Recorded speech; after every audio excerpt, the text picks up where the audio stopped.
तो एक ऐसा गाना जो सिर्फ कानों से नहीं सीधा दिल से सुना जाता है।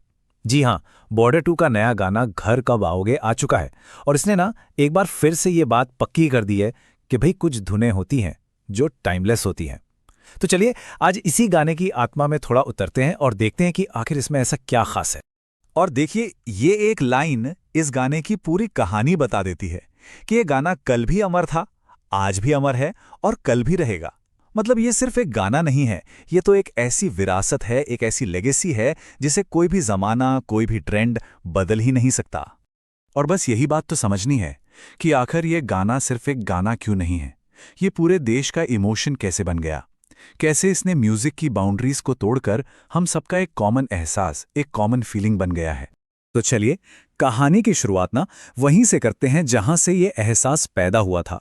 मतलब उस ओरिजिनल गाने से जिसने हमारी यादों पर एक ऐसी छाप छोड़ी है जो कभी मिट ही नहीं सकती।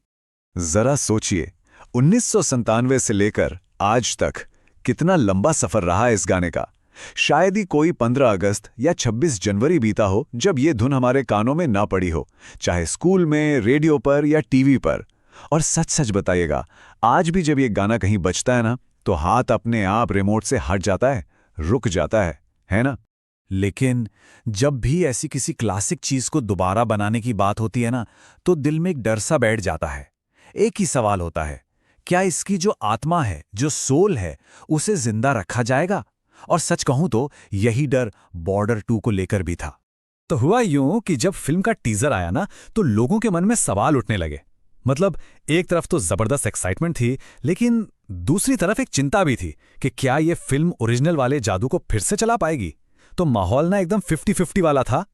अब देखिए, आजकल के रीमिक्स का हाल तो हम सब जानते हैं। किसी भी अच्छी खासी पुरानी धुन में बस बेवजह की दिकचिक दाचिक डाल दी और गाना बर्बाद। लेकिन सबसे अच्छी बात पता है क्या है? इस गाने के साथ ऐसा कोई खिलवाड़ नहीं हुआ है, बिल्कुल नहीं। यहां पर वही सेम मेलोडी है और वही सेम इमोशंस हैं। आत्मा को पूरी तरह से रिस्पेक्ट किया गया है। तो सवाल ये है कि इस नए वर्जन में आखिर ऐसा क्या है जो इसे इतना खास बना रहा है। चलिए जरा इसके म्यूजिक और इसकी आवाज़ों की दुनिया में चलते हैं और देखते हैं कि कैसे एक पुरानी आत्मा को नई आवाज़ों का साथ मिला है। सबसे पहले सोनू निगम।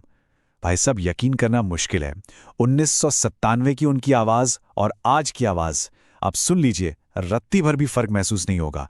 मतलब सच में ऐसा लगता है कि इस इंसान पर उम्र का कोई असर ही नहीं होता।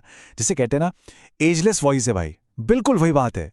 और देखिए, इस बार सिर्फ सोनू निगम और रूप कुमार राठौड़ की वो आइकॉनिक आवाज़ें ही नहीं हैं, उनके साथ आज की पीढ़ी के बड़े बड़े सितारे भी जुड़े हैं।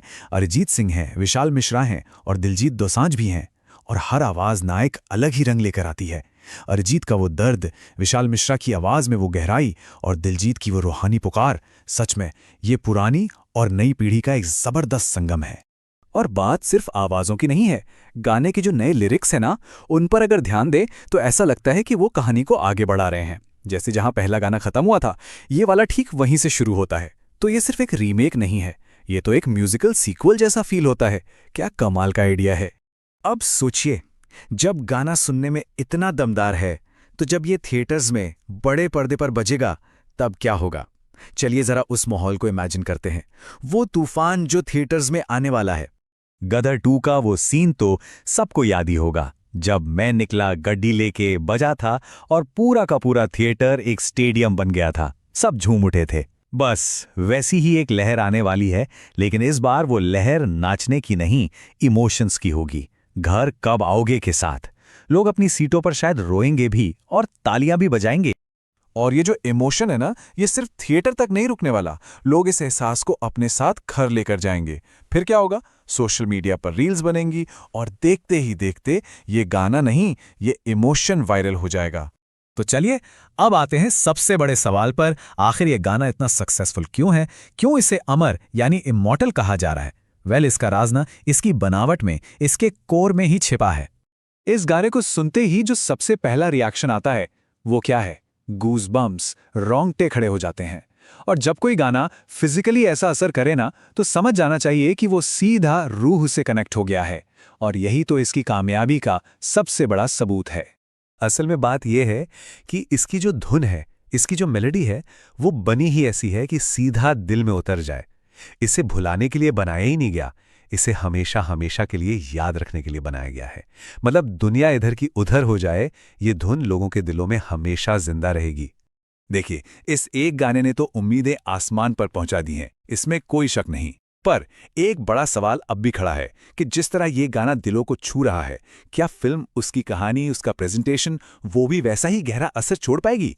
वेल, इसका जवाब तो अब हमें थिएटर्स में ही मिलेगा।